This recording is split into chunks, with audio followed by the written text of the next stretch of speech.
Olá, meus amores, é muito bom estar aqui novamente com todos vocês com uma nova temática e hoje falando sobre conhecimento de si mesmo, porque nos vídeos anteriores a gente vem falando sobre as transformações que nós precisamos fazer dentro de nós para que o bem seja praticado, para que a gente consiga passar por um processo de renovação mais íntima, atualizando a nossa versão de si mesmo para uma versão melhor. Então, para que essas transformações possam acontecer, o que é preciso? Se conhecer. E no Livro dos Espíritos a gente encontra essas questões.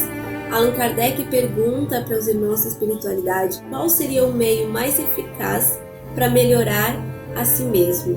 E os irmãos da espiritualidade vêm respondendo que é através do autoconhecimento que a gente consegue fazer essas transformações. Quando a gente consegue identificar as nossas imperfeições e decide transformar, fazer com que elas sejam diluídas a ponto de termos espaço para que as virtudes que existem dentro do nosso coração possam florescer, para que a gente possa despertar bons sentimentos dentro de nós e colocar em prática esses bons sentimentos, boas ações, bons pensamentos. E Santo Agostinho vem compartilhando com a gente esse processo de transformação pelo qual ele também passou. E ele vem dizendo que a melhor forma para conhecer a si mesmo é refletindo sobre as nossas ações, consultando a nossa consciência sobre tudo aquilo que a gente pratica no nosso dia a dia. As coisas que a gente fala para as pessoas, nosso comportamento em relação às circunstâncias e aos desafios, né, da nossa existência, como que nós agimos, se nós estamos tendo tendência a praticar o bem ou a praticar o mal. Então essas reflexões são muito importantes para que a gente entre nesse processo de autoconhecimento. E ele vem contando que ele fazia isso. No final do dia, ele entrava em um processo de reflexão e se questionava se as coisas que ele havia feito eram úteis, né? Se as coisas que ele estava fazendo eram úteis para as pessoas que estavam convivendo com ele, se as coisas que ele falava magoavam ou feriam alguém de alguma forma. Qual era o impacto da existência dele na vida de outras pessoas, né? Daquelas pessoas que estavam ali com ele, no convívio diário. Então ele fazia essas reflexões e tudo aquilo que ele percebia que era menos nobre, que não tinha sido bom, ele buscava transformar. Então ele foi colocando em prática tudo aquilo que ele observando que poderia ser melhorado na existência dele. E ele vem compartilhando essa experiência, sabe? E ele diz que é muito importante também que a gente preste atenção naquilo que aquelas pessoas que se consideram nossas inimigas nos dizem. Que é importante a gente procurar saber a opinião dos nossos inimigos, porque eles não vão ser dissimulados, eles não vão ter receio de falar a verdade para nós. Quando eles vêm para apontar uma imperfeição, um defeito, algo que a gente possui que não é muito bom, eles estão sendo uma espécie de espelho para que a gente possa se transformar e se melhorar. Então, ele vem compartilhando isso, que até mesmo os nossos inimigos nos ajudam na nossa caminhada, mesmo sem nem querer. Porque quando a gente consegue perceber essas críticas, né? Receber com o coração aberto de realmente isso acontece e eu preciso mudar isso em mim. Então a gente se transforma para melhor.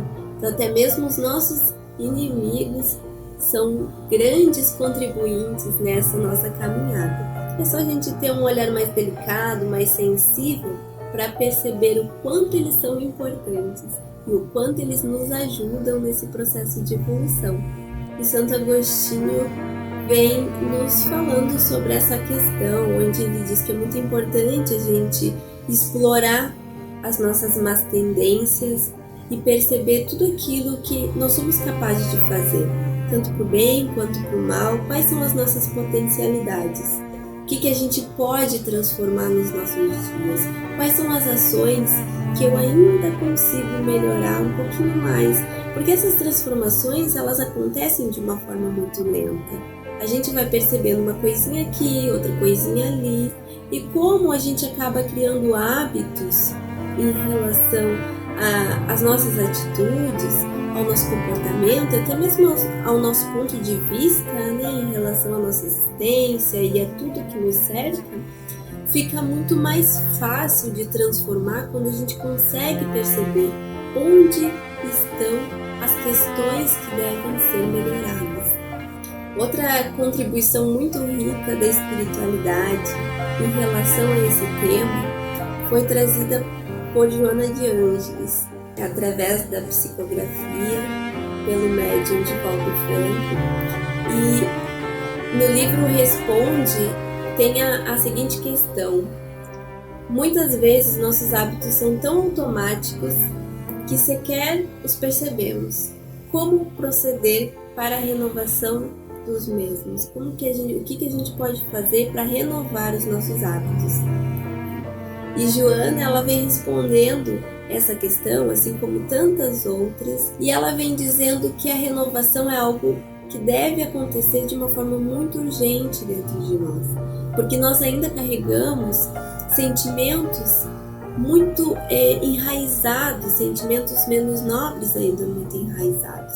Então, em diversos momentos da nossa existência, a raiva toma frente, a inveja toma frente, o orgulho. Então, é preciso ter humildade, resignação, para que a gente consiga colocar em prática essa renovação no nosso íntimo. Então, ela diz também que para que a gente consiga se renovar é necessário ter disposição para colocar em prática tudo aquilo que a gente está percebendo, que deve ser feito, que deve ser melhorado. E para colocar em prática é necessário que a gente desapegue de muitos conceitos que nós ainda carregamos, conceitos ainda ultrapassados. Então a gente precisa ter um olhar mais delicado para todos os nossos conceitos, para as nossas percepções de mundo e ir transformando tudo aquilo que hoje já não veste mais da forma como deveria o nosso espírito, a nossa alma, que não se encaixa no nosso processo de evolução. Então, para que a gente possa evoluir, a gente precisa desapegar de muitos sentimentos, desapegar de muitos conceitos e ir transformando. Então, é preciso que a gente vá buscando a instrução, buscando o esclarecimento, buscando a compreensão. E ela diz que a transformação ela acontece pela renovação da mente. A gente começa a se transformar no momento em que consegue renovar tudo aquilo que está passando no nosso mental. E isso me faz visitar lá o Evangelho segundo o Espiritismo, que diz o seguinte: não coloqueis a candeia sobre o alqueire. A candeia é um vaso de metal, mas pode ser de barro também. E ele era utilizado antigamente para iluminar os ambientes, né? Então, quanto mais alto você coloca, a iluminação se expande. E o Evangelho traz essa questão. Então ele vem dizendo que a gente não pode esconder a luz, que é preciso deixar que ela cumpra o seu papel, que é o de iluminar, e os ensinamentos que o Evangelho vem nos trazendo, que a doutrina espírita vem nos instruindo também junto dos irmãos da espiritualidade, nos dizem isso, que é necessário a gente receber os ensinamentos, a gente compreender o porquê esses ensinamentos são importantes, e somente então a gente vai gerar as condições para que a nossa própria renovação aconteça. Quando a gente tem essa iluminação na nossa vida, quando a gente consegue enxergar tudo aquilo que está sendo transmitido para nós, a gente consegue pontuar quais são os tópicos que eu preciso transformar nas minhas questões morais, nas minhas questões sociais, nas minhas condutas, no meu pensamento, nos meus sentimentos, e aí assim a gente vai se conhecendo. E todos nós temos o nosso tempo, né, para essa renovação mais íntima, para essas transformações. E a gente precisa respeitar todo esse tempo, porque, como diz no Evangelho, há pessoas a quem uma luz muito viva ofusca sem esclarecê-la, né? Então não adianta a gente ter a luz ali iluminando se essa luz é tão forte que chega a cegar os nossos olhos. A gente precisa ir se acostumando devagarinho com essa luz, para que os nossos olhos também consigam enxergar tudo aquilo que está na nossa volta. E assim é com os ensinamentos do nosso irmão Jesus. Ele vem, exemplifica através das suas ações, nos ensina através do seu amor, né? E a gente tem que permitir agora que essas instruções, que esses ensinamentos toquem no nosso coração para iluminar nossa caminhada. E somos nós quem colocamos em prática, somos nós quem iluminamos essa caminhada através das nossas ações, né? Através dos nossos exemplos. Então, esse autodescobrimento, esse autoconhecimento, essas transformações mais íntimas, elas vêm com essa proposta de iluminação. E quando a gente consegue colocar em prática, aquelas pessoas que estão ali na nossa volta também vão conseguir enxergar essas transformações em nós. E pode ser que elas se inspirem a se transformar, a se melhorar, que elas percebam que tudo aquilo que é pautado no amor, na caridade, os ensinamentos de Cristo nos conduzem por um caminho melhor. Mas cada uma no seu tempo, cada uma dentro das suas limitações, da sua capacidade de compreensão. Jesus veio e respeitou a todos nós, ele respeitou o nosso tempo, ele respeitou o nosso intelecto e ele veio nos ensinando conforme a gente é capaz de aprender. E é assim que a gente vai aproveitando das oportunidades dessa existência para a nossa evolução, e nos instruindo diariamente através de leituras edificantes, utilizando do Evangelho, dos ensinamentos de Cristo, dos esclarecimentos que a doutrina espírita vem nos trazendo em relação às nossas existências, a nossa missão quanto seres encarnados e desencarnados, contribuindo também para o nosso processo de evolução moral e espiritual e caminhando nessa trajetória rumo ao bem servir.